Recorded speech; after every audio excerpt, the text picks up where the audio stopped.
19th century novelists, and here is the clue.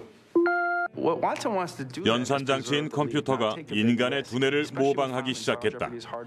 이른바 인공지능으로 인간의 지능으로 할 수 있는 사고, 학습, 자기 개발 등을 하기 시작한 것이다. Now we come to Watson, who is Bram Stoker, and the wager, a total of $77,147. 최근 정보기술 분야에서의 화두는 세계적인 IT 업계들의 인공지능 스타트업 인수다.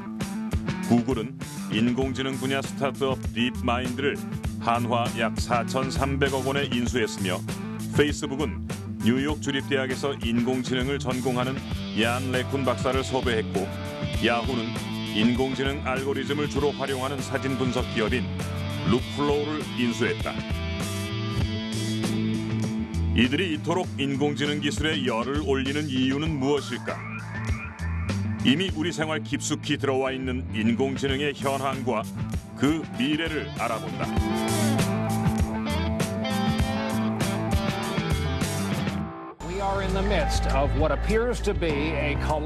지난 2003년 미국 뉴욕 캘리포니아 등지에서 대규모 정전 사태가 발생했다. 전기 사용량이 전력 공급량을 초과하면서 모든 전력 시스템이 정지한 이른바 블랙아웃 현상으로 당시 미국 동북부 전역과 중서부, 캐나다가 삽시간에 암흑으로 덮였고 5,200만 명이 피해를 입었으며 265개의 발전소가 작동을 멈췄다. 손실액은 무려 6조 원이 넘었다.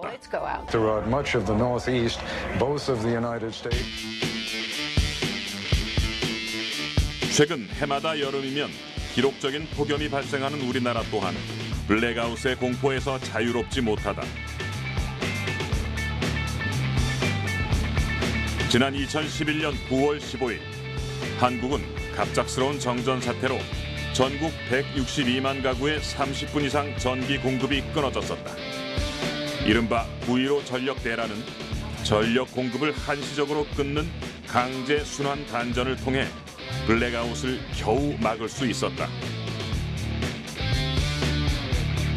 이와 같은 전력 수급 비상 문제가 이슈화되며 세계적으로 관심을 갖기 시작한 것은 바로 스마트 그리드다. 스마트 그리드란 기존의 발전, 송전, 배전, 판매의 단계로 이루어지던 단방향 전력망에 정보기술을 접목해 전력 공급자와 소비자가 양방향으로 실시간 정보를 교환할 수 있게 되는 것으로 스마트 그리드로 연결된 전력계와 각종 전기기기들이 서로 정보를 주고받으면서 에너지 효율을 극대화할 수 있게 된다.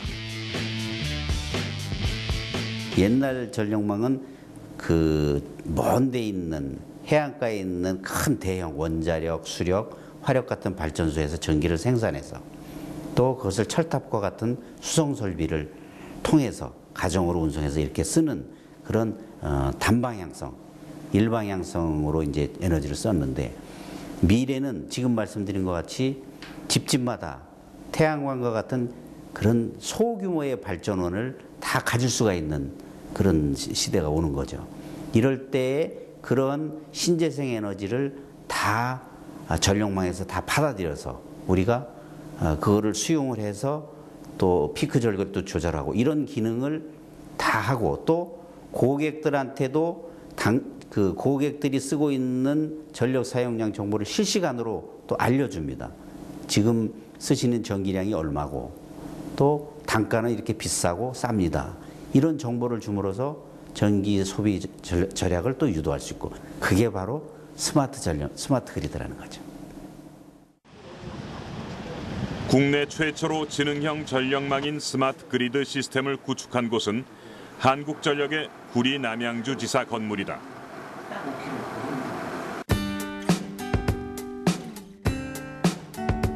스마트 그리드 스테이션이라 이름 붙은 이곳은 전력 계통 운영 시스템을 기반으로 하는 태양광 등의 신재생 에너지, 전력 저장 장치, 지능형 전력 계량 인프라와 건물 자동화 시스템 등을 통합적으로 제어하는 스마트 그리드 운영센터다.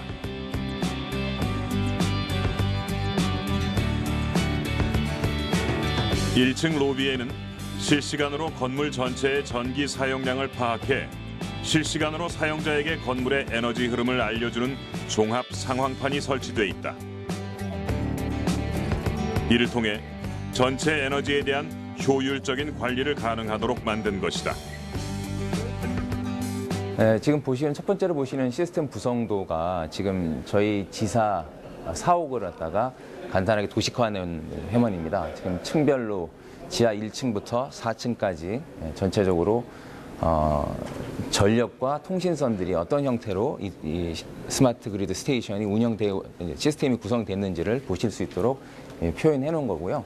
저기 하나하나 아이콘을 이렇게 누르게 되면은 전체적으로 그 설비에 대한 실제 사진 같은 것들이 이렇게 뜨면서 보시는 분들이 편하게 보실 수 있도록 그렇게 설치되어 있습니다. 두 번째 보시는 화면이 이제 저희가 전체적으로 지금 태양광이나 ESS 시스템이 저희 한전 쪽으로 들어왔을 때 어떻게 전력이 사용되는지를 한눈에 보실 수 있는 화면입니다. 우리가 이곳을 방문했던 날 5,300평방미터 크기의 이 건물이 소비하는 총 전력은 107.96kW. 이 가운데 96.9kW만 한전이 공급하는 전기를 쓰고 나머지는 자체 생산하고 있는 전기로 충당하고 있었다.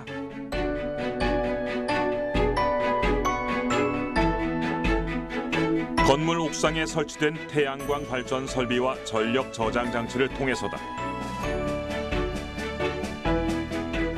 그 시스템 원리가 두 가지가 있습니다. 첫 번째 원리는 태양광에서 발전한 전력을 전력 저장 장치, 즉 전지에 이어서 나중에 필요할 때 빼쓰는 방법이 하나가 있고요. 또 다른 방법은 사람 혈관과 같이 온 지역에 있는 센서들을 이용하여 공급된 전력이 어느 지역에 어떻게 사용되는지를 실시간으로 모니터링하는 기술이 있습니다.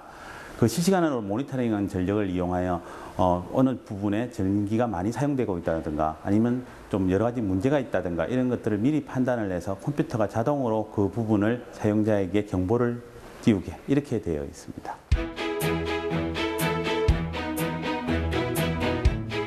공급된 전력이 어느 장소에서 사용됐는지 알 수 있는 것은 바로 이 건물 전체에 사람의 신경망과 같은 센서들이 부착돼 있기 때문이다. 이를 통해 우리는 화장실 비대의 전기 사용량까지 바로 확인할 수 있었다. 예를 들어서 화장실이나 비데를 켰다, 사람이 앉았다 그러면 갑자기 그 전력량이 증가가 되겠죠. 그 증가된 전력량이 컴퓨터로 바로 감지가 됩니다. 그럼 평상시에 사용되는 전력량보다 갑자기 전력량이 증가된 개소가 있다. 그러면 이 이유가 뭐냐 이걸 찾아서 이게 납득되지 않은 상황의 경우에는 사용자에게 경보를 띄우게 됩니다. 그러면 사용자는 그의 현장을 방문하여 그 상황을 처리함으로써 에너지 절감을 도모하게 됩니다. 건물 전체에 설치된 센서들은 전기량을 실시간으로 감시할 뿐 아니라 실내의 밝고 어두움을 지능적으로 판단해 실내 밝기를 자동으로 제어하는 것이 가능하다.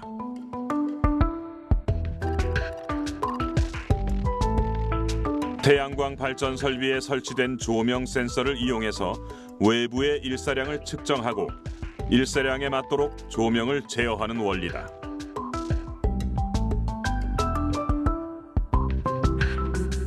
또한 일간 전력 소비량과 연간 전력 소비량을 분석함으로써 전력 피크 시간대를 예측하고 전력 부족에 대비할 수 있도록 했다.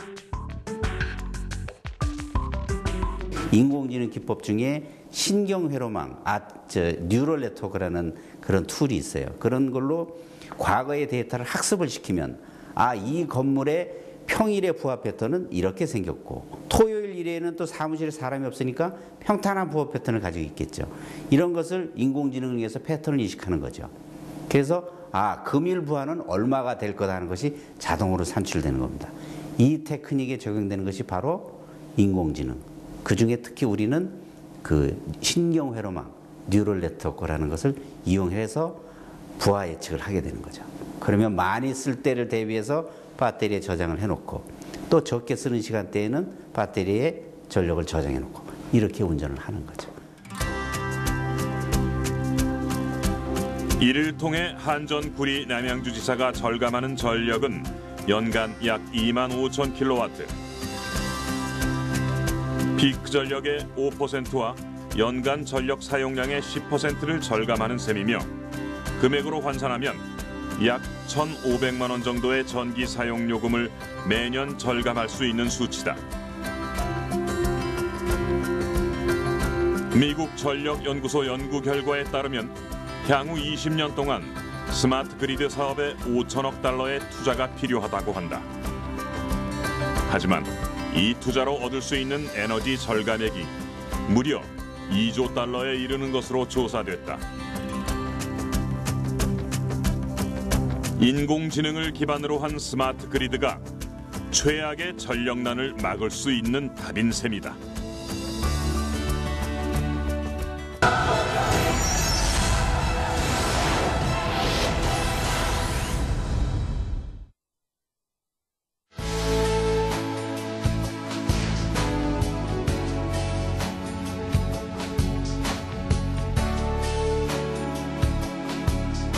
해양 생물학의 분류법을 창안했다는 겁니다.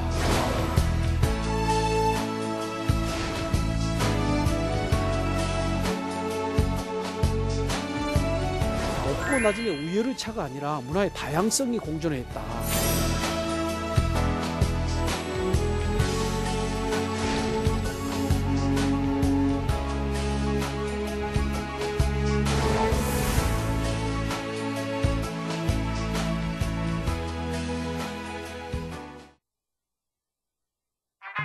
공룡에서 미라까지 자연사 박물관에는 특별한 것들이 있다. 자연과 생명의 신비를 찾아 그곳으로 출발. 흐릿한 것을 선명하게, 보이지 않는 것을 보이게 만드는 생활 도구. 안경 렌즈의 탄생 스토리를 소개합니다. 키스티와 함께하는 과학 향기에서는 마음의 여유를 주고 몸을 치유하는 숲으로 봄나들이를 떠나봅니다.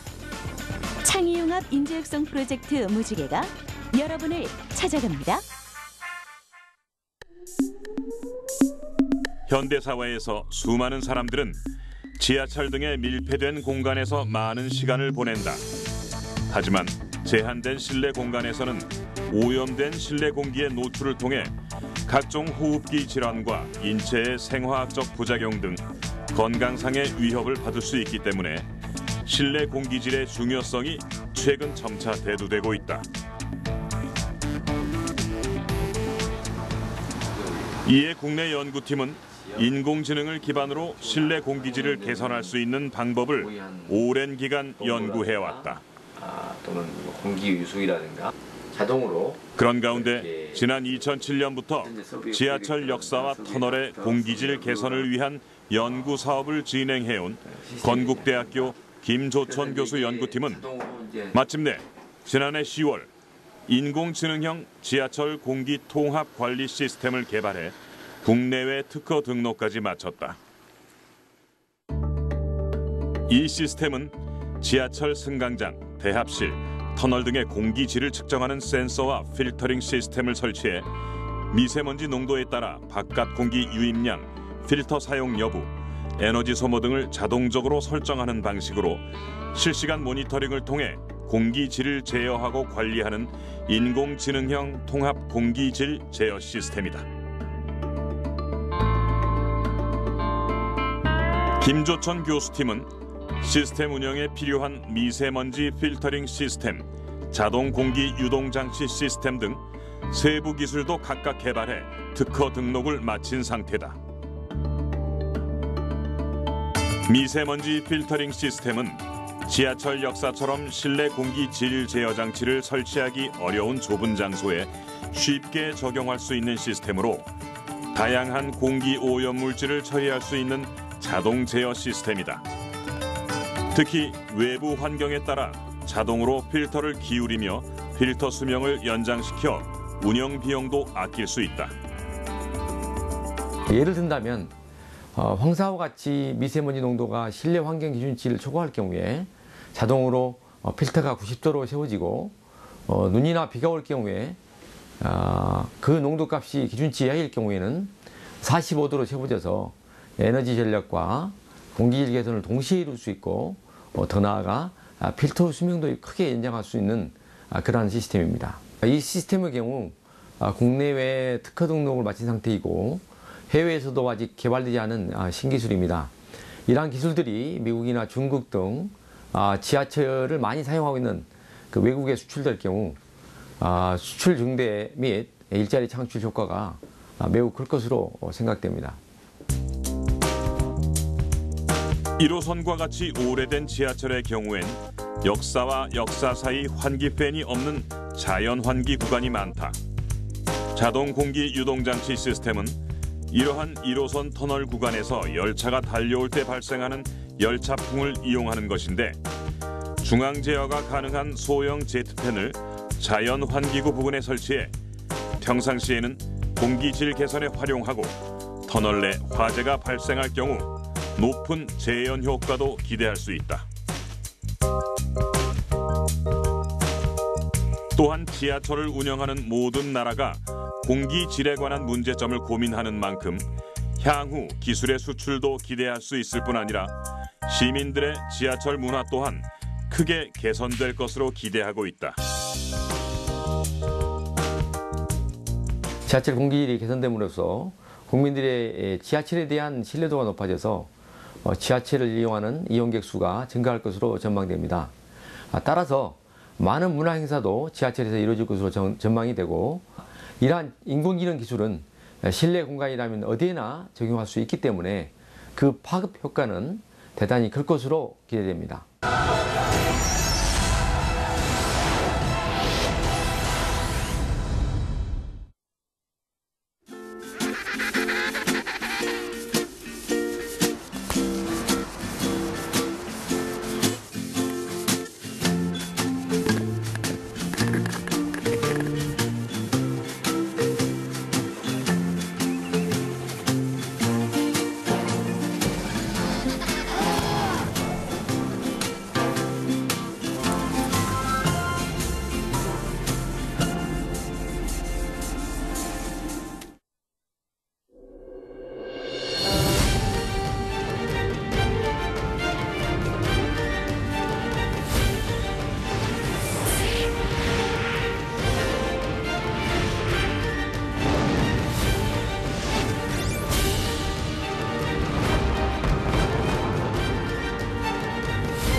I'm the best.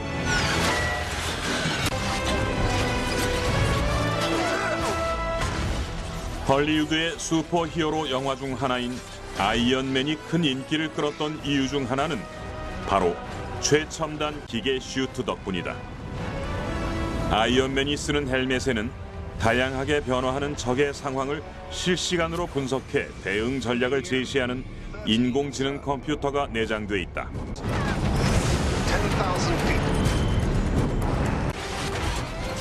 또한 평범한 주인공이 기계 슈트를 입으면 슈퍼맨이나 스파이더맨처럼 초자연적인 힘을 지닌 영웅으로 변신한다.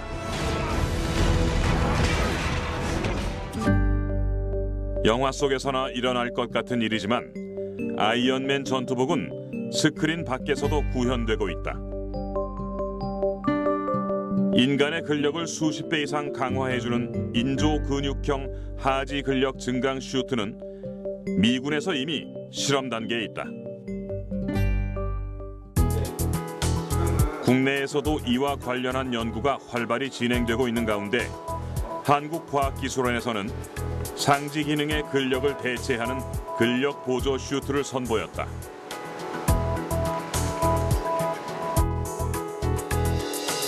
근육의 힘이 부족한 근육병 환자나 뇌졸중, 파킨슨병을 앓는 환자 등 물건을 들거나 본인의 팔을 들어 올릴 정도의 힘이 없는 사람들이 주로 사용하는 장치다.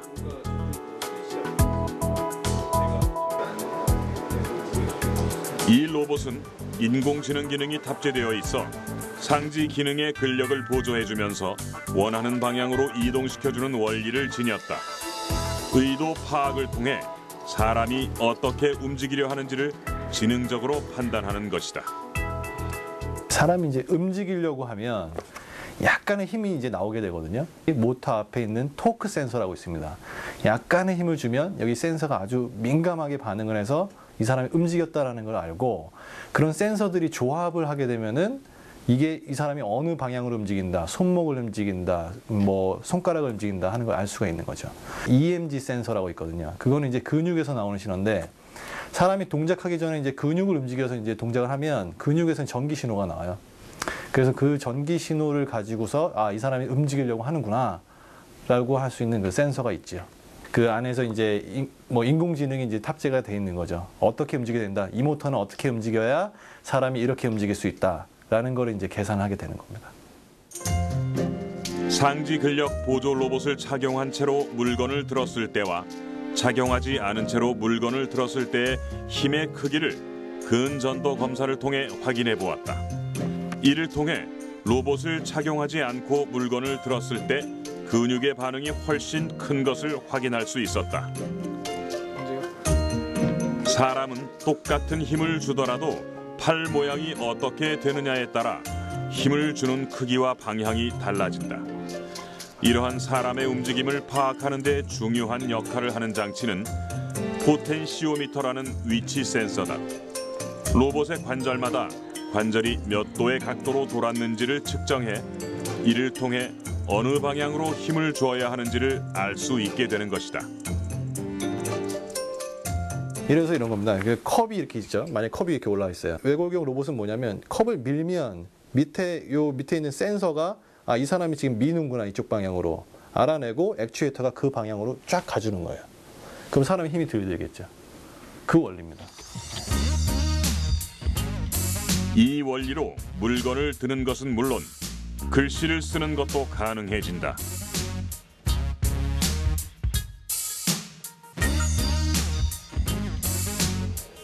아직 근력 보조 로봇은 병원처럼 갖춰진 환경에서 재활 치료용으로 사용되는 정도다. 하지만 이 로봇으로 인해 움직임이 힘든 환자들이 누군가의 도움 없이 움직임을 회복할 수 있게 된다는 건 참 반가운 일이다.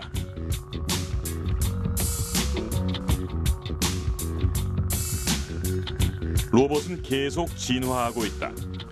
언젠가 로봇이 인간과 함께 살아가야 한다면 감정 교류는 로봇에게 꼭 필요한 기능이다.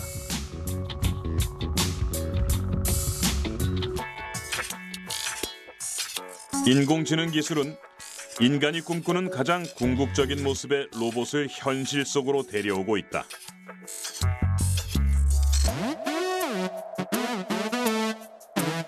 국내에서 개발된 키보는 일반적인 휴머노이드 로봇과 달리 얼굴이 달려있어 감정 표현이 가능해 인간과 감정을 교류할 수 있는 로봇이다.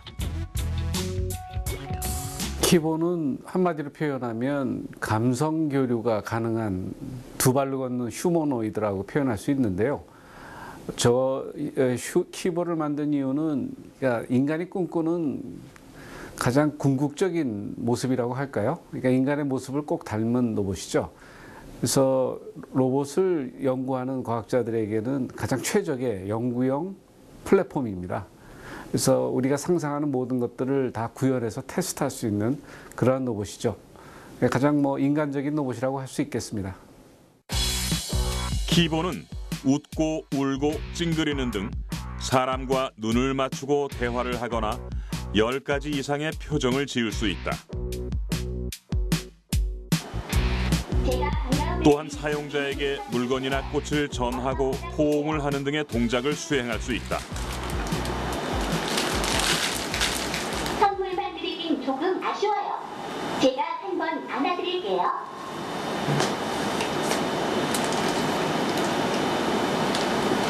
앞으로 와를 말한 거니? 그뿐 아니라 키보는 사용자의 음성을 인식하여 스스로 동작하는 것이 가능하다. 오른쪽으로 가. 오른쪽으로 가를 말한 거니? 맞아. 알았어. 옆으로. 뒤로 갈게. 이 정도쯤이야. 키보는 사용자의 얼굴, 위치, 장애물, 움직이는 물체를 인식할 수 있는 카메라와 음성, 소리, 소리가 나는 방향의 감지 등 기본적인 인식 기술을 탑재하고 있어 인간의 행위들을 모방할 수 있게 된다. 이러한 인식 기술로 키보는 노래에 맞춰 입동작을 보이는 립싱크도 선보일 수 있다.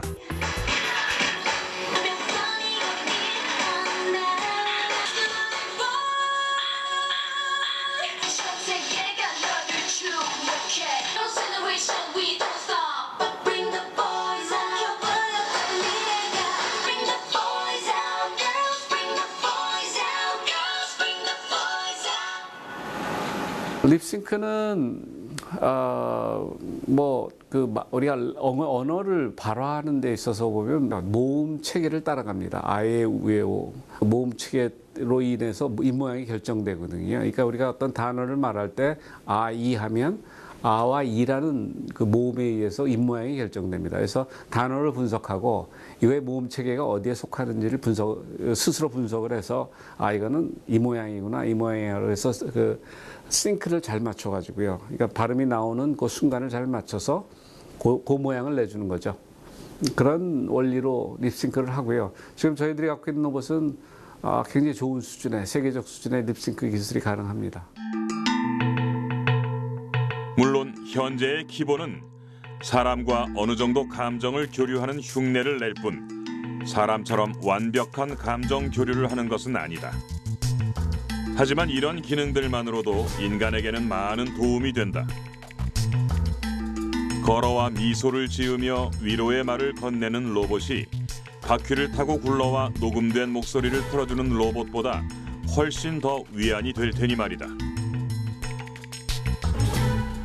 로봇이 그 궁극적으로는 뭐 인간하고 대등한 관계에서 상호작용하는 것을 궁극적인 목표라고 볼 수가 있죠. 일단 로봇이 지금 어떤 상황인지 하는 상황 정보를 이해하고 있어야 되고, 그다음에 지나간 말과 다음에 오는 말의 문맥 관계를 어느 정도는 이해를 해야 말이 끊기지 않고 지속되는 거죠. 그것도 쉽지 않은 거고요.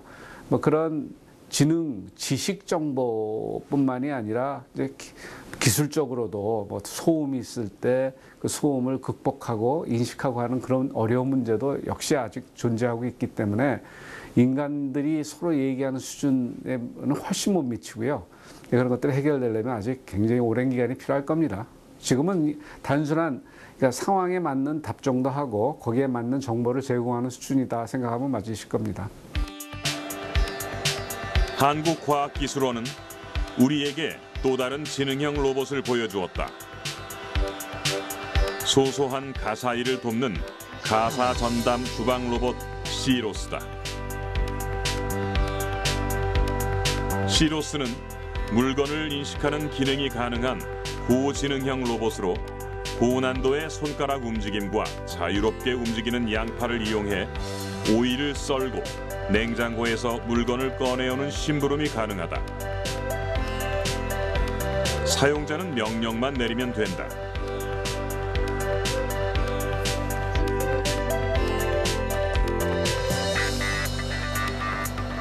인간이 아닌 로봇이 샐러드를 만들어내는 모습이 화면으로 보기엔 간단하고 손쉬워 보이지만 사실은 굉장히 복잡한 프로세스를 거친다.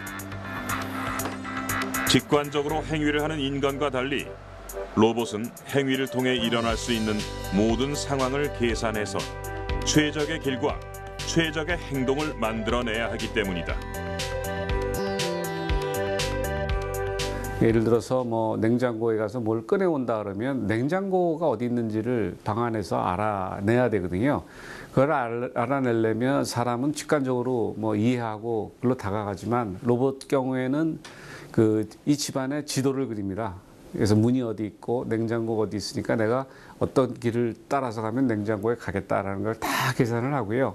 가는 길에 부닥치지는 않는지 뭐 이런 것들을 다 체크를 한 다음에 가장 최적의 길을 찾아서 냉장고를 찾아서 그 앞에 쓰고 문을 어떻게 열 건지 팔을 여는 각도를 다 계산하고 하는 복잡한 프로세스를 거치죠. 팔 움직임도 그걸 잡으려면 내가 어디다 부닥치지 않으려면 이런 모션을 만들어서 가까이 다가야 되겠다라는 그런 모션 플래닝 기술들이 있습니다. 근데 이런 것들이 컴퓨터 내에서 그 로봇이 작업하는 환경 내에 있는 여러 가지 물체들하고의 충돌 같은 것들을 다 계산을 해서 가장 적합한 그 패스, 그러니까 길을 만들어내는 거죠.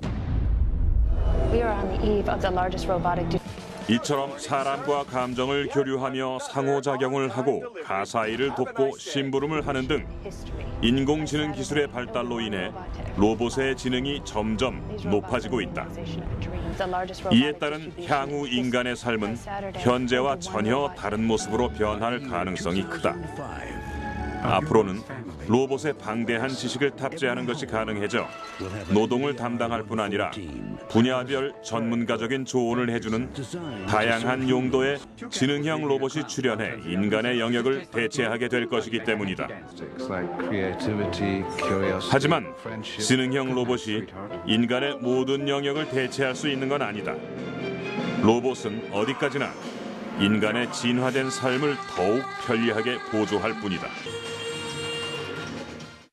일반적으로 업무의 효율을 높이는 것이지 인간을 대체하는 것은 아닙니다. 즉, 로봇을 동반자로 활용하여 지적 노동을 분담하는 로봇과 공생하는 사회적 환경이 될 것으로 예상됩니다. 데이터 및 지식의 축적 및 검색은 기계가, 이를 활용한 고급 추론, 추상적인 추론 기능 등은 인간이 감당하는 사회가 될 것으로 예상됩니다. 이뿐 아니라 지능형 로봇의 발달은 산업구조의 변화를 불러올 것으로 예상되고 있다. 인공지능 기술이 대체하게 되는 기존의 일자리는 없어지더라도 새로운 대체 업종이 출현하게 될 것이다.